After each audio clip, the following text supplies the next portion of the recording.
இந்து மதத்தில் இருக்கக்கூடிய பட்டியலின மக்களுக்காக, தலித்துகளுக்காக கட்சி நடத்தும் திருமாவளவன் அந்த இந்து மதத்தையே ஒழிப்பேன் அப்படின்னு சொல்றாரு.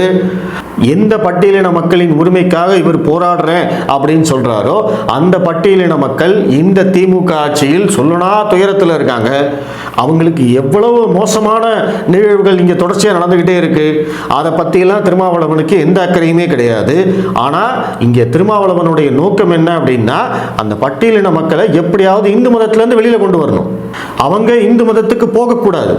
இன்னைக்கு பட்டியலின இளைஞர்கள் இந்து மதத்துக்குள்ள இருக்கக்கூடாது. அவங்க விபூதி வைக்கக்கூடாது, அவங்க சந்தனம் வைக்கக்கூடாது, கோயிலுக்கு போகக்கூடாது, கோயில் விழாக்கள்ல கலந்துக்க கூடாது. இதைத்தான் இவர் தொடர்ச்சியா செஞ்சுக்கிட்டே இருக்காரு.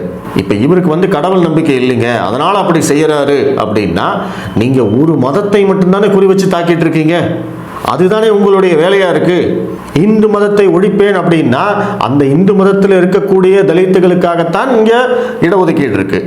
நீங்க மதத்தை ஒழிச்சிட்டு இவங்களுக்கு இடஒதுக்கீடு என்ன பண்ணுவீங்க? அப்ப இவங்களையெல்லாம் நீங்க எங்க கூட்டிட்டு போறதா உத்தேசம்? அதனாலதான் இவங்க கூடவே இன்னொரு விஷயத்தையும் சேர்த்துக்கிறாங்க, மதம் மாறினாலும் இடஒதுக்கீடு கொடுக்கணும் அப்படின்னு. அப்ப இது எல்லாத்தையும் கனெக்ட் பண்ணி பாருங்க.